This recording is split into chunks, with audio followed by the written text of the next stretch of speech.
ये कहानी मेरी जिंदगी का ऐसा किस्सा है जो आज भी मेरे रोंगटे खड़े कर देता है। ये सिर्फ कहानी नहीं, एक सच्चाई है। लेकिन अगर तुम इसे सुनने का हौसला रखते हो तो सुनो। लेकिन याद रखना, अंत तक सुनोगे तभी समझ पाओगे कि मैं ये क्यों कह रहा हूं। मैं बात कर रहा हूं 10 साल पहले की, जब मैं एक छोटे से गांव में नौकरी करता था। उस गांव का नाम था कालीपुर। सुनसान, शांत और किसी अजीब रहस्य से घिरा हुआ। वहां रात 9 बजे के बाद कोई घर से बाहर नहीं निकलता था। एक रात मेरी ड्यूटी खत्म हुई और मैं अपने घर लौट रहा था। रास्ता लंबा और अंधेरा था। अचानक मुझे एक अजनबी दिखा। वो बुजुर्ग आदमी था, लेकिन उसकी आंखें कुछ कह रही थीं, जैसे वह मुझे रोकना चाहता हो। रुको, उसने कहा। उसकी आवाज इतनी गहरी थी कि मेरे पैर खुद ब खुद रुक गए। तुम यहां रात में मत जाओ। यह सन्नाटा तुम्हारे साथ खेल खेलता है। अगर इसे नजरअंदाज किया तो ये तुम्हें निगल जाएगा। मैंने उसे अनदेखा किया और अपनी राह चल पड़ा। लेकिन तभी पीछे से एक अजीब सी हंसी आई। मैंने पलट कर देखा और वो आदमी गायब हो चुका था। मैं घर पहुंच गया। उस रात मुझे अजीब सपने आए। सपने में मैंने देखा कि मैं उसी रास्ते पर वापस जा रहा हूं, लेकिन इस बार वहां सन्नाटा बोल रहा था। हाँ, तुमने सही सुना, सन्नाटा। तुम क्यों आए हो? सन्नाटे ने पूछा। मैंने डरते हुए कहा, मैंने कुछ नहीं किया। सन्नाटा हंसा।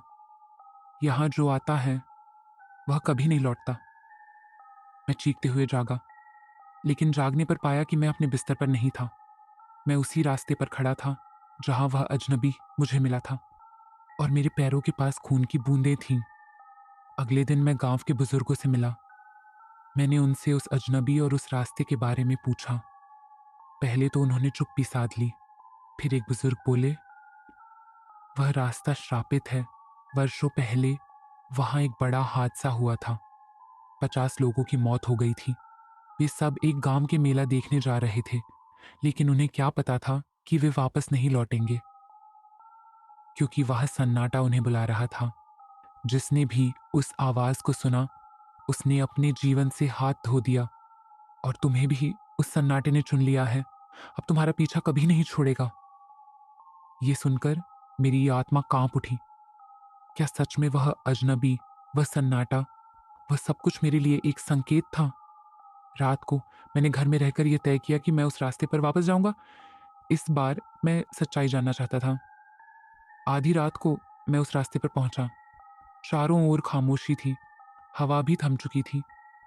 लेकिन फिर वही आवाज सुनाई दी। तुम लौट क्यों आए? इस बार मैंने कहा। कौन हो तुम? सन्नाटे ने उत्तर दिया, मैं वही हूं जिसे तुमने नजरअंदाज किया। मैं वही हूं जो अब तुम्हारे भीतर बस गया है। और तभी मेरी आंखों के सामने एक भयानक दृश्य उभरा। वह हादसा जिसमें 50 लोग मारे गए थे, उनकी चीखें, उनकी तड़प, सब कुछ मेरे सामने था।